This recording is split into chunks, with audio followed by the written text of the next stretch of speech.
Waking Amy is a combat platformer by Martian Media Inc. The game's been trying to build up funds on Kickstarter for a while and unfortunately seems to be struggling. I'm just going to let it be known that you're a fool if you don't immediately back the game after this review of its alpha build, because it's all kinds of awesome. Alright, perhaps some might deem awesome to be too strong a word for a game that visually looks like a PS1 title, but that criticism is easily pushed aside when you consider that A, it is after all an alpha build, and B, it actually has some really cool ideas when it comes to the gameplay and story. You see, Waking Amy is about a young girl who survives a car crash but ends up in a coma. The doctor looking after her intends to use an experimental kind of technology to wake her up, hence the title, and the game after that follows a trip through Amy's subconscious. It's perhaps best described as what you might get if Psychonauts had a near-death experience and went on to make a baby with an episode of ER. And Animorphs raised the child. Now, before my own brain gets away from me too much, let's get on to what I like about the game. First and foremost, the character of Amy herself. I don't think she utters a single line of dialogue, what with being in a coma and all, but the trip through her mind and its various levels indicate that she's lively and determined and surprisingly creative. The whole feel of the game is very reminiscent of the old PS1 platformers, where dialogue was kept to a minimum and the character's personality was brought across mostly through what they did rather than what they said, and I think that works for a game like Waking Amy.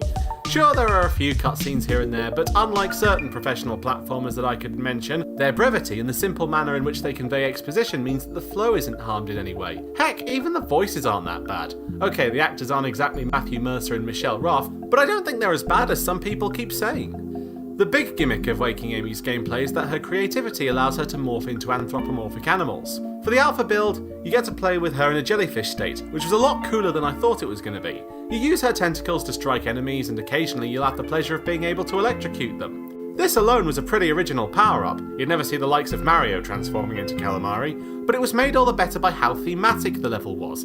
Kind of an ocean cave affair, but fortunately without any of those horrible swimming mechanics that so often dog platformers.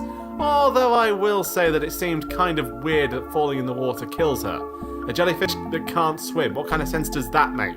Still, it's the fact that Waking Amy tries to be inventive with its jellyfish power and shifting environment that made me enjoy it. It makes me want to know what other levels there are in store for this game. The concept art teases a bird in a boar form, but why stop there? Maybe we could have some sort of prehistoric level where she turns into a dinosaur, or an epic fantasy volcano where she flies around a Mordor like land as a dragon. I don't know how many forms and levels Amy's going to have as of yet, but the idea that her transformed state will reflect the environment around her is just such a cool idea to me that I'd hate to see it wasted. As well as the graphics though, I think there are two things that I would improve upon. First of all, the combat itself. I enjoy it, don't get me wrong, but I think it's a bit limited. Yeah, we can hit people with electrified tentacles, but what about maybe some combos? Perhaps a sort of stretchy grab attack? You don't have to turn the game into God Hand, but a bit of variety would be nice. The other thing that I'd say was a bit pants was the boss fight. I got all the way to the end of the alpha and up comes a massive great shark that shoots smaller sharks from its mouth, and that is the most awesome description I've ever written. Why has no one else thought of something like this?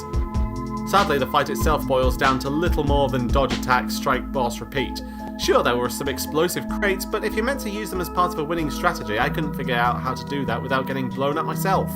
All in all though, these problems are exactly the kind of thing that one expects will be ironed out as development properly proceeds, and I'd really love it if this game got funded, because I had a lot of fun with it and I really think it can go places. So if you're nostalgic for the PS1 era of platformers and like everything you've heard so far, check out the Kickstarter and throw a few dollars its way.